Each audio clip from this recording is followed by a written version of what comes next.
First of all, before we get started today, I have to say my animation is the coolest in the business. Thanks to the guys over at Kill Cliff and ladies, not discriminating. If you ever want to check out the rest of these episodes, you can check them out on our YouTube channel, but it's even better if you go to brinks.tv and check it out over there. Feel free to give some love to my homies over at Kill Cliff because it's delicious and I drink it and they also pay me, which is kind of a perk, but it's still good. But come on, you know that there's money being changing hands, but it's really good. This is my favorite one right now. It's a little tango mango, and it is delicious. Delicious. You got to check it out. Anyway, my guest today has been a homie for a little while now. I got to say, I think it's been a couple years we've been chit-chatting, and I didn't even know all the things that he had did when we first started shooting the shit because he was helping run a meme page that calls out casuals in the MMA industry, and it's a really funny page, but he's a triple threat, man. He's a martial artist. He's an actor. He's a producer. Jonathan Sadowski. Come on in, brother. Let's get to talking. What's up, my man? Thanks for having me on, Rob. Well, thank you for coming on. I don't know if you're aware, but this is our Super Bowl episode. I noticed you came prepared. I don't live under a rock. So I got to say, man, I watched, just before we kind of get into it, I watched 8-Bit Christmas, which you were a producer on. And thanks, it was awesome. I love Christmas. I love nostalgia, and it gave both of those to me. So tell me a little bit about all that and what happened with that and how that went. Oh man, that really began as a labor of love. You know, we started working on that film over 4 years ago. I on a random thing, I was playing Nintendo one night. I was drinking whiskey and playing Nintendo as adults do. And I made a post on Facebook back when I had a Facebook account about, just remembering playing Nintendo. I was playing Mike Tyson's Punch Out. And I remember playing Nintendo, and my cousin downstairs started, he was the first person in the neighborhood to buy one. And this kid, Patty Houlihan, sent me a message. He was from high school. I haven't talked to him in over 10 years. And he was like, oh, read this book. It's called 8-Bit Christmas. And I ordered the book on Amazon, and 4 years later, it's a $30 million movie for New Line. And a lot of people liked it. So I'm pretty happy with it, man. Well, it reminded me a lot of A Christmas Story, but with a lot more nostalgia of our time. If you're in your 30s, this movie is or 40s, this movie's about your childhood. And I'm a staple guy. Every Christmas, every day in the month of December, as corny as it sounds, I watch a different Christmas movie. That's great. I have my favorites. I have Die Hard. I always make sure I get that one in. Not a Christmas movie. Ho, ho, ho, I have a machine gun. Come on. No one blows up the Nakatomi building without Santa's approval. All right? Rob, I love you, but I will die on this hill. Well, 8-Bit Christmas is a Christmas movie, and I suggest if anybody loves Christmas. And dude, it's so funny. It's so funny you mentioned A Christmas Story, because one of the things when we were making this movie, we were talking to our director, and we said we wanted to pull from classics like The Sandlot and Goonies, and A Christmas Story was a big one. So we like to brand this as A Christmas Story for the Nintendo generation. For sure, and it nailed it because I absolutely loved it. And I'm super critical of my movies too. I'm a cinephile. I watch movies all the time. So if it's not up to snuff, I'd be all up on you. I'd be like, "What the fuck, man? Why you mess up my Christmas?" I wouldn't mention cinephile and snuff in the same sentence. Those are much different movies. But anyway, that's a good transition to the next. We'll go right into our first segment because it is the Super Bowl episode. I decided to take elements of the teams, and we're going to see who would win in a fight. So let's go and pull up the first tale of the tape, which is our animal beef, which I didn't name that, but I appreciate who did. Tale of the tape, the ram, all right? Typically live around 10 to 19 years. Roughly about 5'6". By the way, that's from their feet all the way up to their horns, standing next to you, not body length. They're roughly about 262 pounds to 280 pounds. They can charge up to 20 miles per hour, and their horns themselves weigh at least 30 pounds apiece. Those are some heavy heads. Bengal tiger, on the other hand, lives about 8 to 10 years, about 5'3" to 6'5", and that is, by the way, from head to booty. When it comes to their weight, they're about 390 to 570 pounds. That is a terrifying animal. Notes, teeth are about 3 inches long. Claws get up to about 4 inches long. Let's talk about it. Who do you think will win in the fight? Well, Rob, as heavy as the horns are, unless that ram is charging and headbutting a sleeping tiger. The tiger takes this one, my friend. All right. Well, you know what? I know we're on a tighter schedule today, so let's go and go into that first clip. I mean, look, if I'm being totally honest, the bear beats both of them. But the Bears. They didn't make the playoffs, let alone the Super Bowl. So I'm gonna go with the Bengal on this one.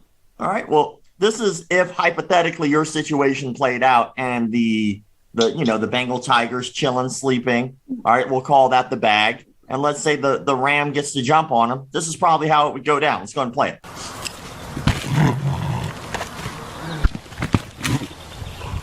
He's got a little booty in it. All right.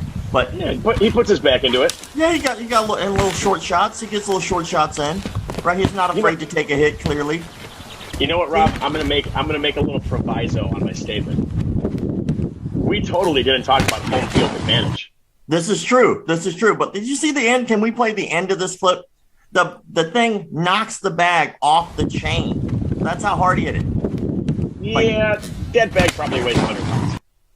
I mean, if it's a sleeping tiger and he's not paying any attention, to whack, So yeah, sleeping tiger, we'll give it to the Ram. However, in any other instance on level ground, I want to say that Bengals are predatory felines, so I think the prowling aspect will come into play. However, home field advantage. Now, if we're talking the side of a rocky mountain, I think we got to start leaning towards the Ram here, Rob. Have you ever seen the Rams on sides of cliffs, barely having any ledge? They're just chilling. They're ridiculous. Have you ever? And it's like those damn. I almost swore on your show. I'm sorry. You can. I don't care. All right. Do you ever see those goats that are in the trees? Yes, like chickens, man. They just literally they're in the trees, on all the limbs. I thought it was Photoshopped at first. Yeah, but what if it was a kamikaze kind of job where it's the Ram's chilling up on the tree and then it sees the Bengal tiger and just jumps on it? I mean, that's a lot of weight. Yeah, I got to be honest with you, Rob. I'm not sure how much stalking Rams are doing these days. I don't think they're really sneaking up on their food. Well, I mean, who knows? I don't make the rules here. All right. Look, if a Bengal tiger happens to find itself on a rocky ledge, and he is faced with a very territorial Ram while sleeping, I put my money on the Ram. Well, I agree with you 100%. I just, I got to give some type of objectivity so it's not a landslide. But I saw the most terrifying thing ever when I was looking up some clips for this, and I can only show you a piece because YouTube would take the rest off, I promise you. But you got to check out, just look at how terrifying this moment is. Let's go ahead and roll the second clip, and I want you to see just what this one is seeing.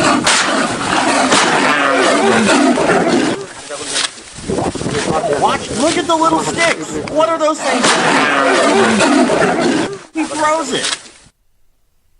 Now, I've seen that clip before. And that's bonkers that the tiger has the cojones to literally jump on top of an elephant. And the funny thing is he didn't even care about the elephant. He was just using him as a stepping stool. So rest of that clip, that guy got kind of mauled. But I mean, Rob, let's call a spade here. If we're going to go with animal beefs in the NFL, is there any mascot that beats a Bengal? A Bengal tiger? Yeah. No, a Bengal puppy. Let's see.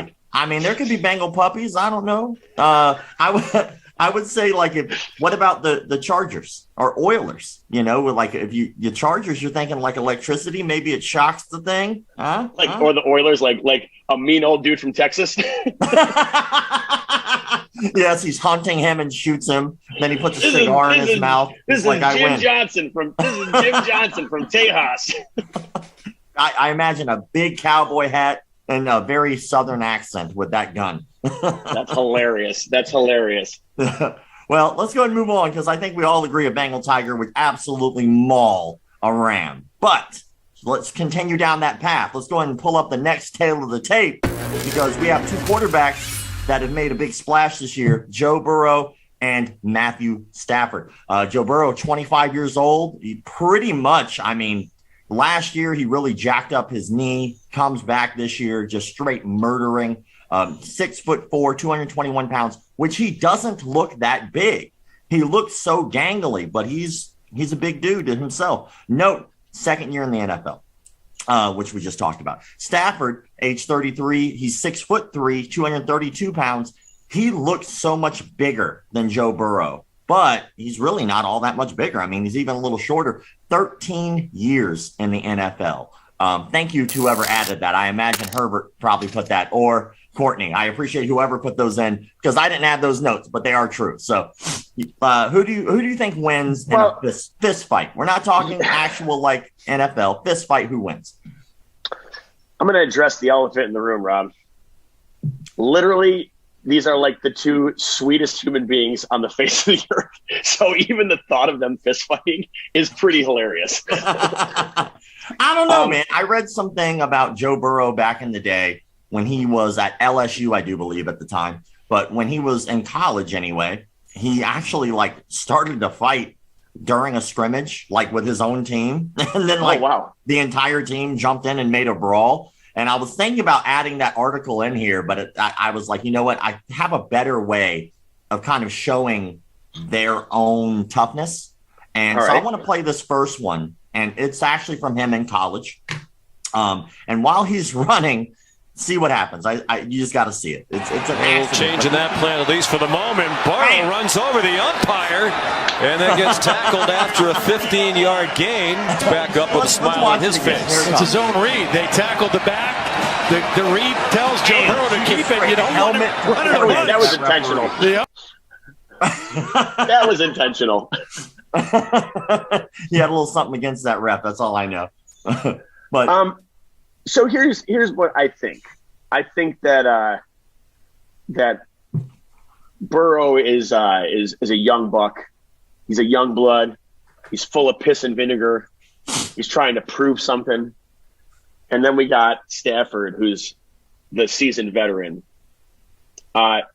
In a situation like this, me being 42-year-old man now, I gotta go with the man strength on this one. I'm going with Matthew Stafford for the win. All right. Well, let's see what would happen. Let's go and roll this next clip. If how Stafford takes a hit, he takes a nasty cheap shot here late, and he takes it like a champ. Let's go and watch. After the interception, he gets hit, Mike Pereira, in the back of the head by Fred Warner. Back to the head or shoulder area is a foul, and he's even out of the play at this point. So, oh my God, the play is over, absolutely done. And first off, that guy's an asshole. But secondly, took it like a champ, dude. Took it like a champ. He looked dead at first. His lifeless body laying there, and he rose from the grave. It was like when the dude gets punched by Mike Tyson in The Hangover, and Zach Galifianakis just goes limp. You talked about the age thing, and there is a book written out there for anybody who wants to basically learn how to play Moneyball with MMA, and it's called The Tao of MMA. And the Tao of MMA, I apologize. Different thing. Tao of MMA was made because of this book called Fightnomics. I don't want to misquote. So if anybody looks it up, look up this book called Fightnomics. It's a fantastic book, and it kept statistics for UFC's 1 all the way to 100. And it kept statistics on likelihoods of winning, submission chances, what are the odds of getting a submission later on. And funny enough, sidebar, there's only one submission where your likelihood of getting it actually goes up as the rounds go on. Do you know which one that is? Rear naked choke? Triangle choke. But interesting. Because you're laying on your back, you're tired, the other person's in your guard, their posture slumped over, you're more likely to be able to nail a triangle choke. Rear naked choke. Interesting. Yeah, right? Isn't that kind of a weird statistic? Yeah, well, first off, submissions alone are super difficult the more the round goes on because of the sweat and all that stuff like that. So I just figured, I was like, what's the one that would require the least amount of slippage? But that's interesting. Triangle. Wow. Yeah, that's the only submission where your likelihood of getting it goes up as the rounds go on. But you said rear naked choke. Rear naked choke is the highest percentage chance of getting. So you have a 50-50 chance statistically of getting a rear naked choke if you attempt it at any time during an MMA fight. based off of this book. But right. One of the reason I bring up the book in the first place is because they talk about age and the likelihood of you winning in a fight, at least in the UFC, based off of the statistics on this book, drastically goes down the bigger the age gap between you and your opponent is. So if you're in your 30s and your opponent's in his 20s, favorably, the odds go into your opponent's favor. So what are your thoughts about that? Interesting.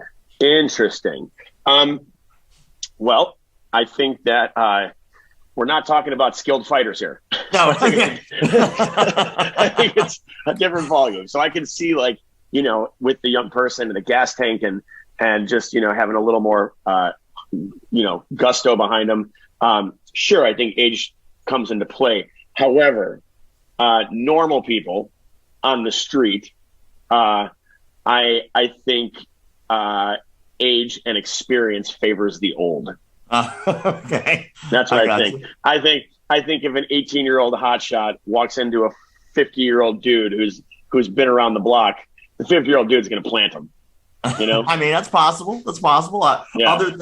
Other factors included like aggressiveness, height, size, weight, speed, temperament, aggression, the ability to control. Also, can we disagree? Like, we need to get them on the show and like have them hit like the punch machine to like see who can actually like what they look like throwing a punch and like what their meters are. I think that they would probably hit pretty. I mean, they throw a football, so they have to be able to throw that arm pretty damn. Yeah, but can you imagine if they punch like that? So when I was in when I was in middle school, I went to a baseball camp one time. It was like a week-long baseball camp, and one of the kids who was actually a senior got picked up to go to the pros directly from high school.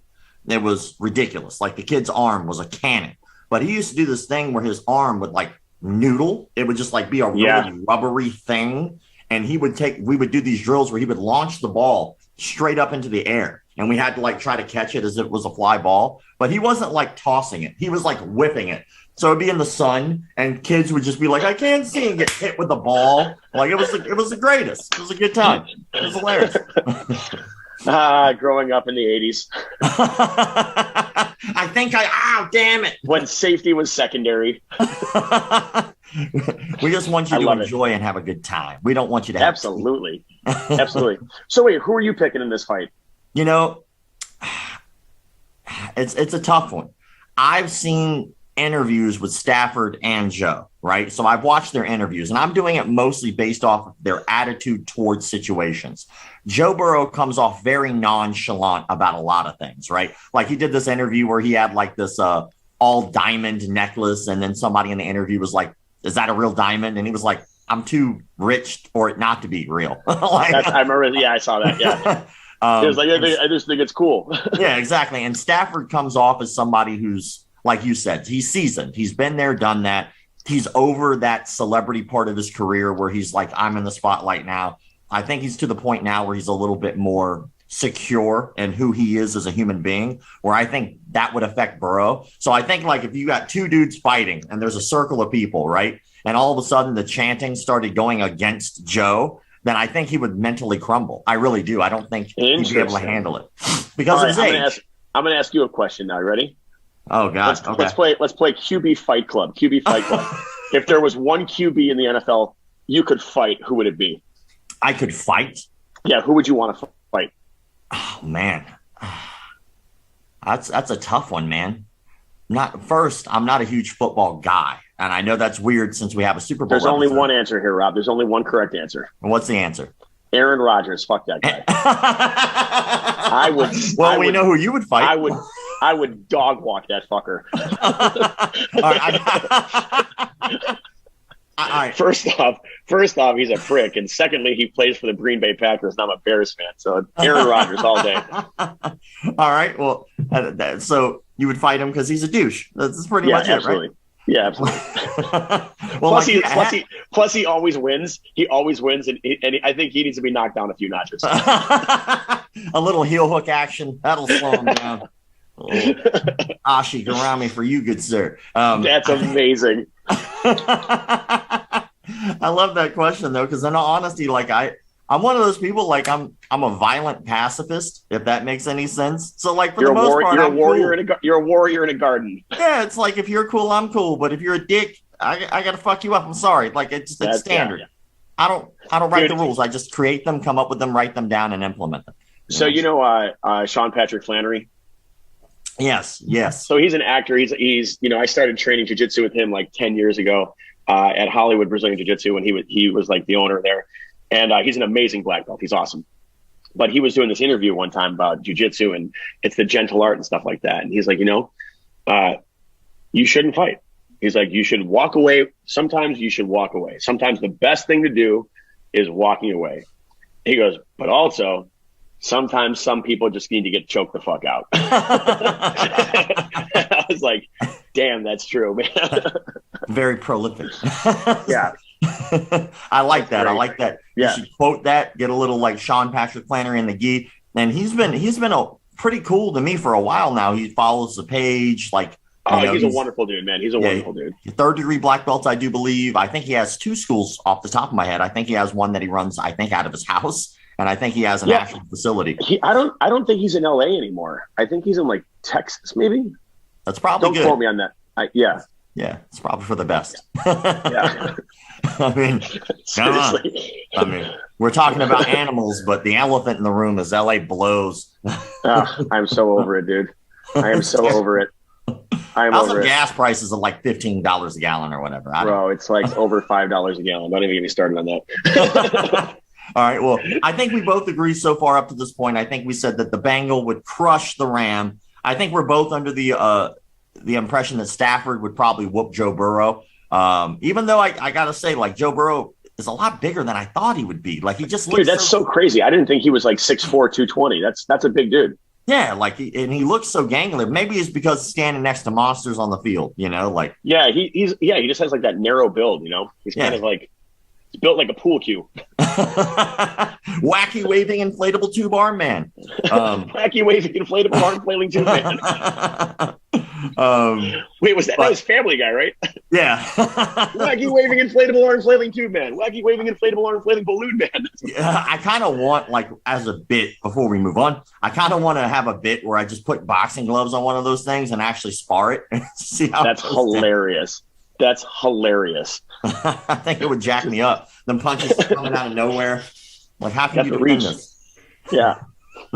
Next fight I get into, I'm going straight wacky waving inflatable tube arm man at somebody. They're not even going to see it coming. They're like, I love it. Let's get to the main event, the actual Super Bowl. It is going to be the Bengals versus the Rams. Going to pull up the tail of the tape, and let's get to talking here. I didn't have too much to really say, man. LA Rams, they're 12-5 this last season. They're currently the fan favorite to win. When it comes down to the Bengals, 10-7. They've never won a Super Bowl ever. Never. And they've only been to the Super Bowl, the last time they were in the Super Bowl was 1988. So the reason I bring that up is because are they due? Like, is it finally time for this to happen? Like, because man, if you're going to put money on something, right? If you're going to put money on something and you want a payout, you'd bet on the underdog. Like, you got to bet on the underdog. Yeah, but dude, Rob, I'll tell you, man, these NFL playoffs have been fucking bonkers, dude. Bonkers. It's like all the favorites were supposed to win one week, all the underdogs won, and like straight up won, like with the spread. And then like the next week, it's like the favorites win again. I bet on a few games, and I wasn't even in the same zip code, dude. Like I'm usually pretty accurate with my bets. I play a very hedged game. Like there was no world where Green Bay was supposed to lose the first round. None. And it's just like in my opinion, there was no world where Tom Brady was going to lose after they scored with like 30 seconds left. It's like, how do you lose that game? How do you lose that game? It was so I think crazy. I agree. Yeah, there's so many variables that have actually like played out in this playoff season. So, dude, did I think that the Bengals were going to get this far? Absolutely not. I never would have picked them beating the Chiefs. But alas, here we are in the Super Bowl with the Cincinnati Bengals. So that said, my head tells me Rams. They got the home field advantage. It's the second week in a row they're playing at SoFi Stadium. Stafford is a veteran quarterback. Like, he's been with the Lions for the last 12 years. The first season they put him with a good team, he takes him to the Super Bowl. I think this guy's super hungry. I think he's been in the big games. He knows how to handle pressure. All that said, I think if there's ever a year where flukes can happen to change the course of a game, it's this year. So I can't count the Bengals out, man. It's like they've proven that they can win. But like I said, if I'm going to go with my head, I'm putting my money on the Rams. Final answer. All right. Well, I got to say, you brought up something like Stafford is a veteran quarterback. He was put with what everybody knew was a shitty team, and he was kind of like a diamond in the rough. Everybody pretty much knew that he had the potential, but he just didn't have the team around him to be able to help him with that. And I'm not necessarily shitting on that entire team. There were some guys that were okay, but at the end of the day, you have to have a team to win a team game. And if you don't have guys who are willing to work together and sacrifice as a team, you're not going to win. And here comes Joe Burrow out of nowhere and just decides, you know what? I was the number 1 draft pick. I'm going to come in here. I'm going to show you why. And then the last year, he was doing well. He jacked up his knee. And then he comes back this year. He's on a terror. He's doing fantastic. He's making amazing plays. But I think you bring up something that's important here is Stafford is a veteran, and maybe Burrow, especially since this is the first time him going to that big stage, which I think for Stafford as well. I don't think Stafford's ever been to a Super Bowl, has he? With Detroit? Hell no. Yeah. But I mean, in his entire career. I don't think he's ever been to the playoffs. Yeah. So at the end of the day, they're both stepping up to the plate on a much larger field for themselves. Like, this is the game. This is the one you have to win. Absolutely. And I think it's going to be a total I think it's going to be the passing stats are going to be insane. You got Burrow and Jamar Chase. He has Higgins. You got Odell Beckham Jr. You have the number 1 receiver in the league, Cooper Kupp, who's shattering records with a veteran quarterback. And I think it's going to be a complete air assault up and down. I think it's a high scoring game. I'm thinking both teams are going to be in the high 20s, low 30s. I think it's going to be a shootout. Yeah. Well, look, I mean, you were talking about the playoffs, right? And the championship games, both championship games wound up coming down to like this final play, one in overtime, I do believe, and the other one was not even both championship games. Look at the divisional round. I think there were almost every game in the divisional round came down to a last-second field goal as well. Yeah, it's bonkers, man. I want to show you the Bengals championship game, though. I want to show you the final seconds of the McPherson. Bengals. This kicker's incredible. Man, we can just relive this moment right here because this is beautiful. Let's go. Some of a chance at a pick in the next play. Montana beat him with a touchdown pass to Taylor. And now they go deep down the field, and it is intercepted on the rebound by Bell. Heartbreaker. That made he is clobbered, clotheslined at the 45. McPherson. 100%. And Cincinnati is heading to the Super Bowl.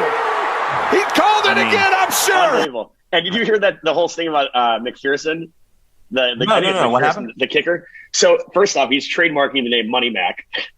This is a true story. Okay. He's trademarking the name because that's how they beat. Was it Tennessee to get to the? Or no, was it Tennessee they beat? Yeah. So he trademarked that name Money Mac because when they get brought in, they brought him in for the last second field goal to win the game. And he literally looked at Burrow and he goes, well, looks like we're going to the AFC Championship. And he walks out there and then guns the last second field goal. And then they bring him in the AFC Championship. And he looks at Burrow and he goes, well, looks like we're going to the Super Bowl, and guns it again and takes the team to the Super Bowl last minute. The guy's confidence is through the roof, man. Just a straight gangster.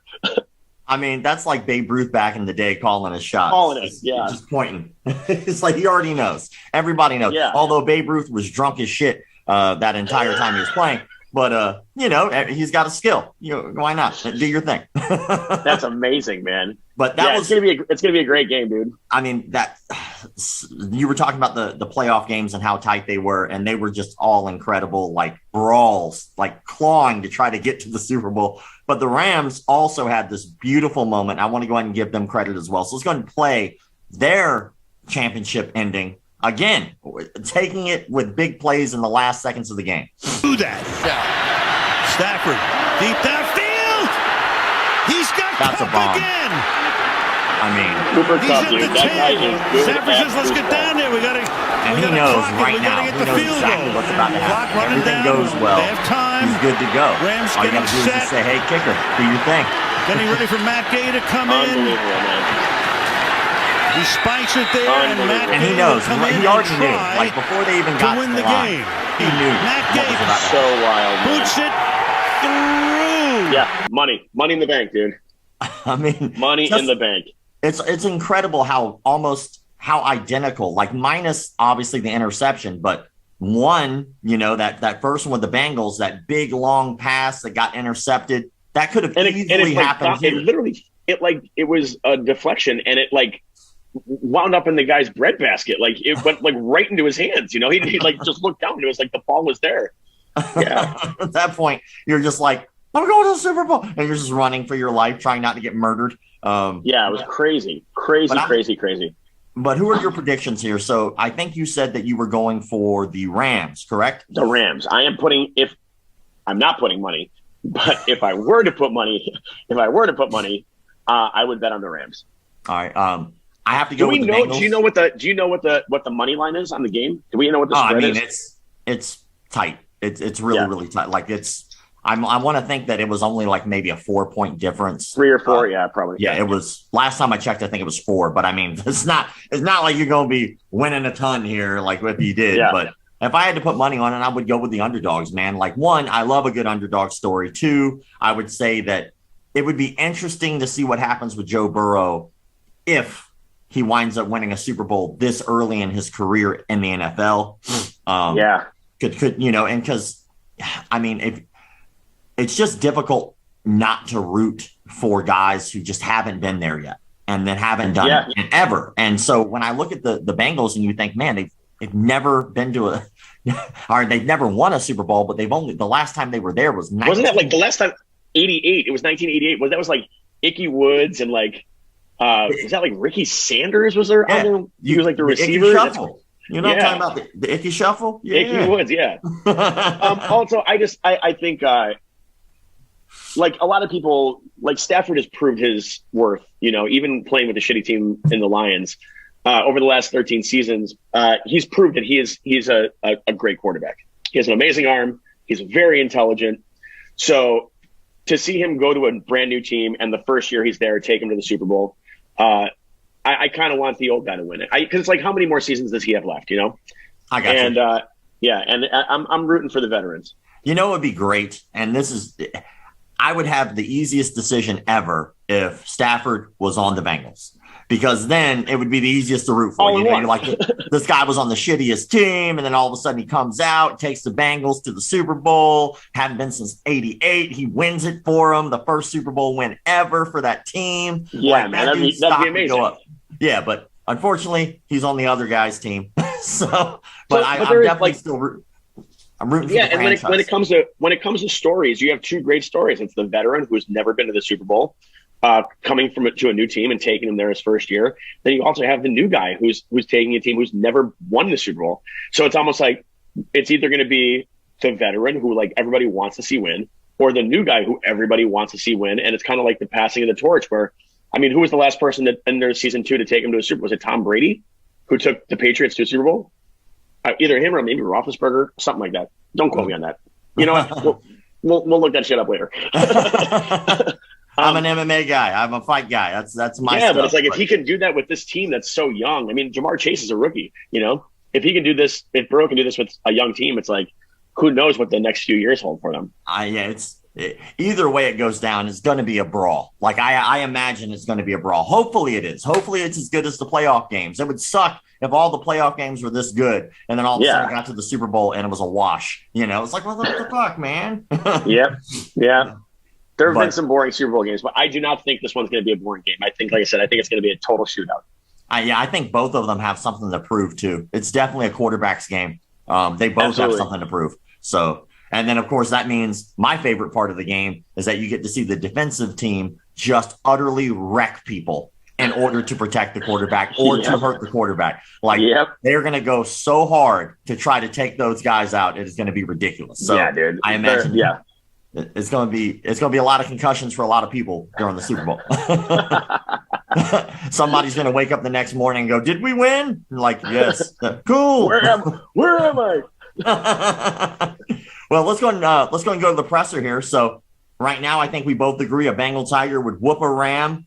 We think Stafford would be able to take Joe Burrow in a fight, and we're split on the decision on who's going to win the Super Bowl. I'm going for the Bengals because I would like to see the underdog team win. You're going for the Bengals because you want to see that guy get his spotlight, get his time. He earned it. So I get it. It's a tough one. I'm looking forward to seeing it, and hopefully everybody else will enjoy the game. Absolutely. This is the part I usually have a Marshall moment, but I just completely forgot to add it. But I want to open up the floor to you to let people know what you have coming up, how people can follow you, what's going on with you, all that stuff. The floor is yours, good sir. Oh, thank you so much, man. First and foremost, thank you again, Rob, for having me on here. I've been a fan of McDojo Life for many, many years, and it's truly awesome to call you my friend, dude. So thank you for having me on. It means a lot to me. So again, you guys can follow me on Instagram. I'm at Jonathan Sadowski. It's my name. Also follow my MMA accounts, Top MMA Comment and Casual MMA Police. My partner, Rob Mifka, and I, we run it. We love doing it. We have a great community. Come check us out. And as far as what's up next for me, man, I am off to Toronto in a matter of days to shoot season 2 of Sex Life on Netflix. So I'm going to be up in the Great White North. Yeah, man. Well, congratulations on all your success, dude. It's been pretty cool over the years to be able to get to know you, and I'm very fortunate to be able to have people like you I can call friends as well. So I want to say thank you for all the help that you've helped me out with, especially in the last couple months with our documentary and stuff. But I'm really looking forward to seeing your continued success. And also, underrated movie that people might not know you're in, The Goods. I love The Goods. Good is hilarious. Adam McKay wrote it. Adam McKay wrote that movie. That's crazy. Yeah. I love that one. But I appreciate you, brother. And then everybody do me a favor, go over to Killcliff, go over to Brinks TV, support the people who support us, man. It's a great group of people. It's the best company I have literally worked with in my entire life. And I'm not just saying that. It's just the truth. Like I have like 3 other sponsors right now. I've worked with a lot of other companies over the years, and Killcliff asks almost nothing of me. They let me have free reign to do the things that I want to do, like this show, and allow me to be creative. So I just want to say I appreciate them for supporting me and allowing me to do the thing that I do. So go check them out. Go check out Killcliff, and go check out Jonathan Sadowski and the new season on Netflix. So see y'all later. Thanks, guys.